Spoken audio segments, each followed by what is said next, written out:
California have the good sense to vote against that. Without raising the taxes, though, how do governors like Governor Schwarzenegger pay for services provided by the state of California? Well, you know, it's a good point, and this is why our rich states, poor states is worth reading.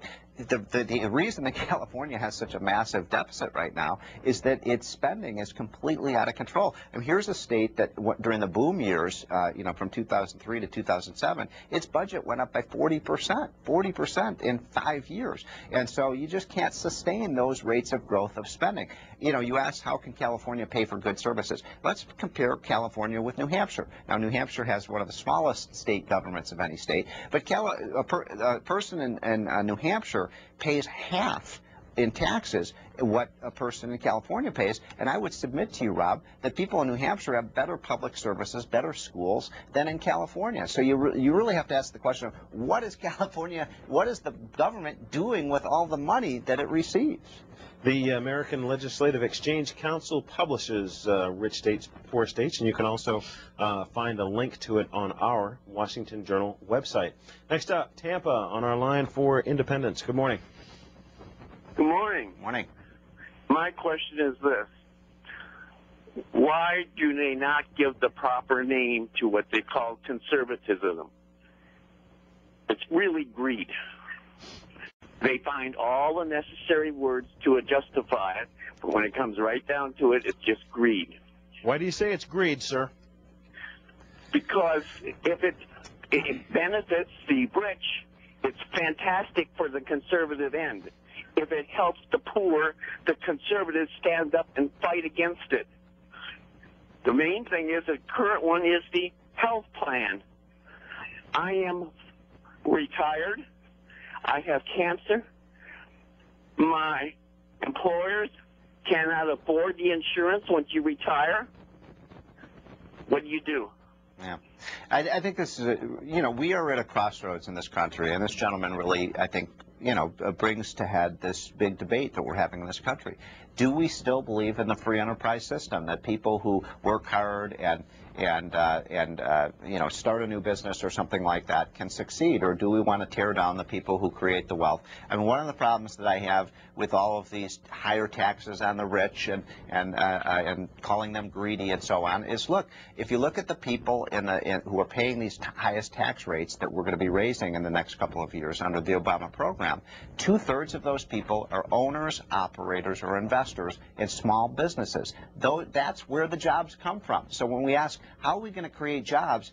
I don't know how we're going to create jobs if we're raising taxes on businesses that create jobs. How are we going to create jobs when we have a corporate income tax structure that's 10 or 15 percentage points higher than the rest of the world? It gets back to the point I was making earlier. I want a system where all Americans succeed, where the poor get richer, the middle class get richer, and the rich get richer. But I don't think that's going to happen if we move away from the free enterprise system. And we could see around the world the failure of socialism and the failure of big government policies and high tax rates. Why in the world do we want to emulate what Europe has done, which has been a complete catastrophe? One of the headlines in the business section of the Times this morning, the New York Times, Treasury is said to tell GM to prepare for possible bankruptcy. Your thoughts on that? Well, this has been a mess, hasn't it, this car, you know, and we put so much money into the car companies already. And by the way, I had an article in the Wall Street Journal on Friday about the fact that I own a Camaro and what a great car this is. I've always bought an American car. I want the American car industry to succeed. We all do, I think. The question is, can they succeed? And I do think Tim Geithner, I didn't see that story, but if he said that GM and Chrysler should look at the bankruptcy option, unfortunately, I think he's right. And I think, you know, this is the problem I've had with all of these bailouts that we've done for the last 6 months. Bailouts of banks, insurance companies, car companies. I mean, my goodness, even the porn industry has come to Washington saying it wants a bailout. We can't keep bailing out losers and taking monies from profitable companies and giving it to unprofitable ones. Our next call for Stephen Moore comes from Mary in Indianapolis on our line for Democrats. Thanks for waiting. Thank you. Well, I just don't like this guy. You know, he's just trying to rewrite the whole Reagan era. You know, he was a union-busting, double-digit employment, war on the middle-class president. And, you know, it's just time for the rich to pay their part. You know, no matter how you want to talk about it, no matter how you want to spin it, it is time for the rich to stand up. We've waited for the compassionate conservatism movement to move down and help communities. Like, oh, we're going to cut the taxes. This is what Bush said. We're going to cut the taxes on the rich, and it's going to trickle down to the poor. Well, guess what? It never trickled down. It didn't trickle down when H.W. Bush was in there. It didn't trickle down when George W. Bush was in there. Ma'am, before I let you go, let me ask you this. How do you define rich, and how do you define their share? I define rich, okay, like I'm in the middle class, and I pay about 33% tax on my money. If they want to pay 33% like I do, that would be to me. You know, that would be very fair to me. You know, we're always picking up, the middle class is always picking up the tax burden, always. Yeah. You know, to where we don't have anything. And I want to say another thing about Ronald Reagan. Well, let me ask you this. How much money did you make last year? How much did you declare on your taxes?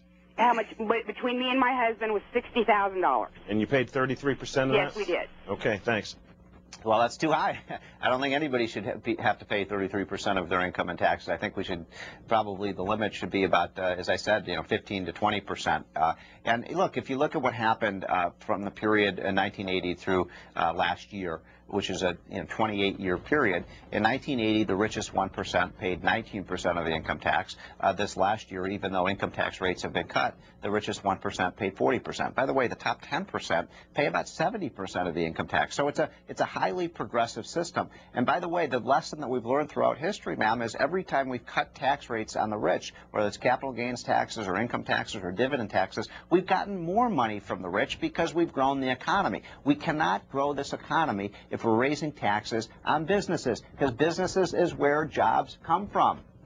We've got an email from Cordy who writes, Mr. Moore, how soon will your prediction of a 30,000 Dow, the title of your earlier book on the stock market, come to pass? Well, I'm happy to tell you I did not write that book. There is a book called Dow 30,000. I never predicted that, but I would love to see the day. You know, I mean, look, I believe in prosperity. I believe in the American worker. I believe in America. We can be the #1 country in the world just as we were in the 1980s and 90s under Bill Clinton. I think Clinton actually was a good president. We got the budget under control. We cut the corporate capital gains tax rate. We did welfare reform. We've got to get back to the idea of fiscal responsibility, lower tax rates, and keeping government spending under control. But I never predicted Dow 30,000. But I would love to see the day. I'd love to see Dow 100,000. I mean, I want every American to be rich.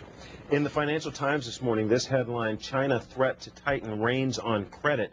If they do that, how is that going to affect our economy? That's another good question, Rob, because this is something that we should all be concerned about. I mean, we are in new uncharted territories with the amount of debt that we are issuing. People called in and said, look at the debt that we had under Ronald Reagan. And we've issued more debt in the last 4 months than Ronald Reagan did in 8 years. So this debt that we have now is really frightening. I mean, when you're talking about borrowing $2 trillion in one single year, and you raised the right question, what happens if China stops buying our debt? Because China right now is one of the largest buyers of our debt. I mean, foreign countries own about half of our debt right now. And it's a frightening situation because China's economy isn't doing so well right now. If they pull back on the debt, my fear is that we're going to see, Rob, is an increase in interest rates because the markets have to clear, and the only way you can get people to buy that debt is to raise the interest rate that you pay people to